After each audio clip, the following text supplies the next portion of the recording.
एक ऐसी स्त्री जिसने किसी माँ की कोख से नहीं, यज्ञ की प्रचंड अग्नि से जन्म लिया। एक ऐसी पत्नी जिसने 5 महारथियों को एक ही सूत्र में बांध कर रखा।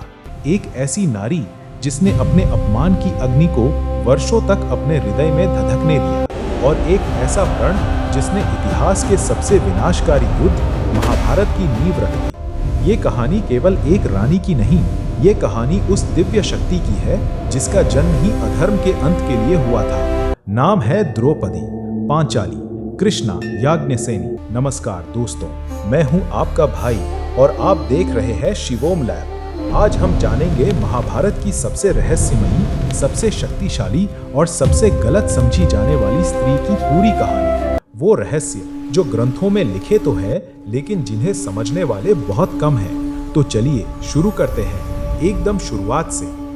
दोस्तों, द्रौपदी की कहानी उनके जन्म से नहीं, उनके पूर्व जन्म से शुरू होती है। पौराणिक कथाओं के अनुसार पूर्व जन्म में द्रौपदी मुद्गलनी नाम की एक महान ऋषि पत्नी थी। उनका जीवन सुख शांति से बीत रहा था, लेकिन नियति को कुछ और ही मंजूर था। अल्पायु में ही उनके पति का देहांत हो गया। पति के वियोग ने मुद्गलनी का संसार ही उजाड़ दिया, लेकिन उन्होंने अपने दुख को अपनी कमजोरी नहीं बनने दिया। उन्होंने संकल्प लिया कि वे ऐसा पति प्राप्त करेंगी जो हर दृष्टि से पूर्ण हो। इसी संकल्प के साथ उन्होंने भगवान महादेव की घोर तपस्या आरंभ की। वर्षों तक उन्होंने कठोर व्रत, ध्यान और साधना की। अंततः उनकी अटूट भक्ति से प्रसन्न होकर भगवान शिव उनके सामने प्रकट हुए। उन्होंने स्नेहपूर्वक कहा, देवी, वर मांगो, तुम्हारे हृदय में जो इच्छा है निसंकोच कहो। मुद्गलनी ने हाथ जोड़कर कहा, प्रभु, मुझे ऐसा पति चाहिए जो धर्म का पालन करने वाला हो, जिसमें असीम बल हो, जो हर परिस्थिति में विवेक से निर्णय ले सके, जो अपने संकल्प पर अटल रहे और जो रूप, तेज तथा पराक्रम में भी अद्वितीय हो। 5 गुण एक ही पति में। महादेव मंद मंद मुस्कुराए, फिर बोले, देवी, तुमने 5 ऐसे गुण मांगे हैं जो किसी एक मनुष्य में एक साथ मिलना अत्यंत दुर्लभ है, लेकिन तुम्हारी तपस्या निष्फल नहीं जाएगी।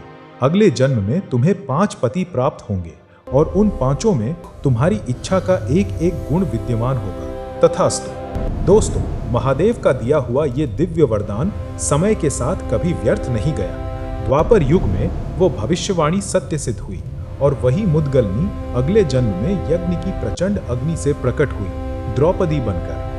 दोस्तों, अब शुरू होती है उस घटना की कहानी जिसने द्रौपदी के जन्म का मार्ग प्रशस्त किया। पांचाल के महाराज राजा द्रुपद और कुरुवंश के महान आचार्य गुरु द्रोणाचार्य।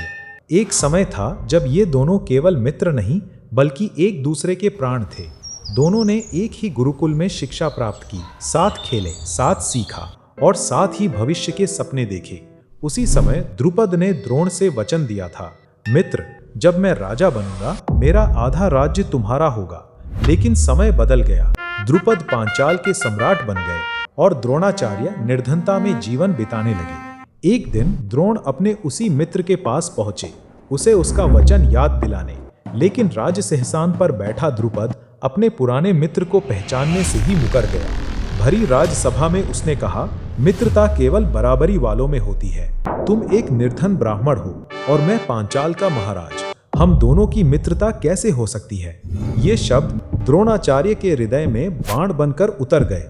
उन्होंने अपमान का उत्तर उसी समय नहीं दिया, लेकिन मन ही मन न्याय का संकल्प ले लिया। कुछ समय बाद वो हस्तिनापुर के राजगुरु बने और जब उनके शिष्यों की शिक्षा पूर्ण हुई तो गुरु दक्षिणा में उन्होंने केवल एक ही मांग रखी, राजा द्रुपद को पराजित करके मेरे सामने लाओ। गुरु की आज्ञा मिलते ही पांडवों ने पांचाल पर आक्रमण किया। अर्जुन ने युद्ध में राजा द्रुपद को परास्त किया और बंदी बनाकर द्रोणाचार्य के सामने प्रस्तुत कर दिया। द्रोणाचार्य ने द्रुपद का आधा राज्य अपने अधिकार में लिया, फिर शेष आधा राज्य लौटाते हुए शांत स्वर में कहा, अब हम दोनों बराबर हैं और अब हमारी मित्रता भी हो सकती है। ये शब्द सुनते ही द्रुपद का अपमान क्रोध में बदल गया। उन्होंने उसी क्षण प्रण लिया, मैं ऐसा पुत्र प्राप्त करूंगा जो द्रोणाचार्य का वध करेगा। और इसी प्रतिशोध की अग्नि ने एक ऐसे महायज्ञ को जन्म दिया जिसकी ज्वालाओं से इतिहास की सबसे विलक्षण स्त्री द्रौपदी प्रकट होने वाली थी। दोस्तों, राजा द्रुपद ने अपने प्रतिशोध को पूरा करने के लिए महर्षि याज और उपयास जैसे महान वैदिक ऋषियों की सहायता से एक विशाल पुत्र कामेष्टि महायज्ञ का आयोजन किया। उनकी केवल एक ही कामना थी, उन्हें ऐसा पुत्र प्राप्त हो जो गुरु द्रोणाचार्य का वध कर सके। यज्ञ प्रारंभ हुआ। वैदिक मंत्रों की गूंज से पूरा वातावरण दिव्य ऊर्जा से भर उठा और फिर यज्ञ की प्रचंड अग्नि से सबसे पहले प्रकट हुआ एक तेजस्वी दिव्य योद्धा।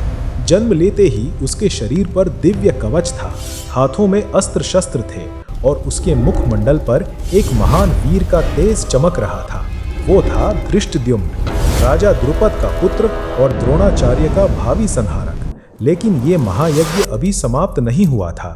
कुछ ही क्षणों बाद उसी पवित्र अग्निकुंड से एक अलौकिक प्रकाश प्रकट हुआ और उस दिव्य ज्योति के मध्य एक अद्भुत कन्या प्रकट हुई। उसके नेत्र पूर्ण खिले हुए कमल के समान थे। उसका सांवला दिव्य वर्ण स्वयं श्री कृष्ण की आभा की याद दिलाता था।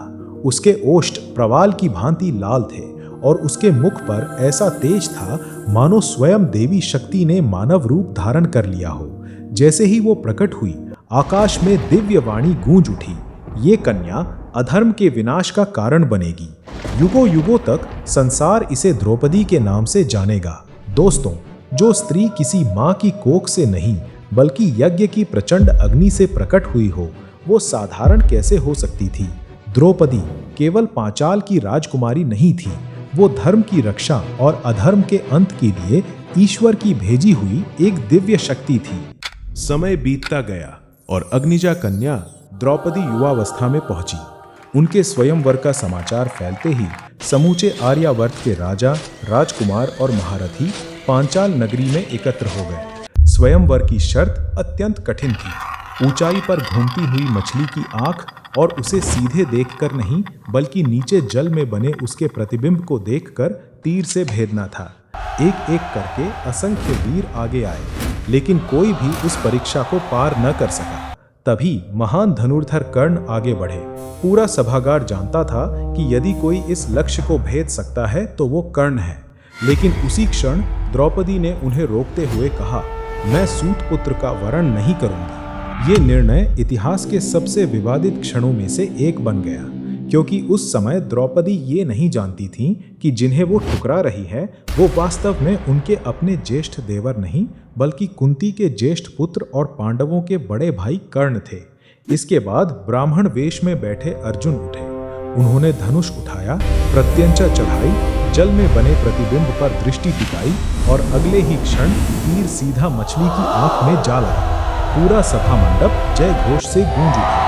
द्रौपदी ने अर्जुन के गले में वरमाला डाल दी, लेकिन नियति ने उनके लिए कुछ और ही तय कर रखा था। जब पांचों पांडव द्रौपदी को लेकर अपनी माता कुंती के पास पहुंचे तो बाहर से अर्जुन ने कहा, माता देखिए, आज हम क्या लाए हैं। कुंती उस समय पूजा में लीन थी। बिना देखे ही उन्होंने कहा, जो भी लाए हो पांचों भाई आपस में बांट लो। जैसे ही उनकी नजर द्रौपदी पर पड़ी, वे स्तब्ध रह गई। लेकिन माता का वचन धर्म माना गया और अंततः द्रौपदी ने पांचों पांडवों को अपने पति के रूप में स्वीकार किया। इस प्रकार महादेव का वरदान पूर्ण हुआ। युधिष्ठिर में धर्म, भीम में असीम बल, अर्जुन में अद्वितीय पराक्रम और अटल संकल्प, नकुल में अनुपम रूप और सौंदर्य, सहदेव में गहन ज्ञान, विवेक और नीति। इस प्रकार एक स्त्री के 5 पति बने और इतिहास ने एक नया मोड़ ले लिया। दोस्तों, अब शुरू होता है महाभारत का सबसे पीड़ादायक और सबसे निर्णायक अध्याय, द्रौपदी का चीरहरण। हस्तिनापुर में दुर्योधन और शकुनी ने पांडवों को चौसर खेलने का निमंत्रण दिया, लेकिन ये केवल एक खेल नहीं था, ये पहले से रचा गया एक भयानक षड्यंत्र था।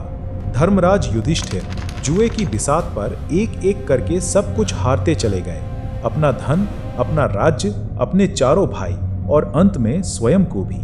लेकिन अधर्म यही नहीं रुका। दुर्योधन के उकसाने पर युधिष्ठिर ने द्रौपदी को भी दांव पर लगा दिया और उन्हें भी हार गए। दुर्योधन ने तुरंत आदेश दिया, दुःशासन, द्रौपदी को सभा में घसीट कर लाओ। अगले ही क्षण दुःशासन द्रौपदी को उनके केश पकड़कर राजसभा में घसीटता हुआ ले आया। वो सभा जहां भीष्म पितामह, गुरु द्रोणाचार्य, कृपाचार्य, विदुर और अनेक महान योद्धा उपस्थित थे। लेकिन उस दिन धर्म की रक्षा के लिए एक भी स्वर नहीं उठा।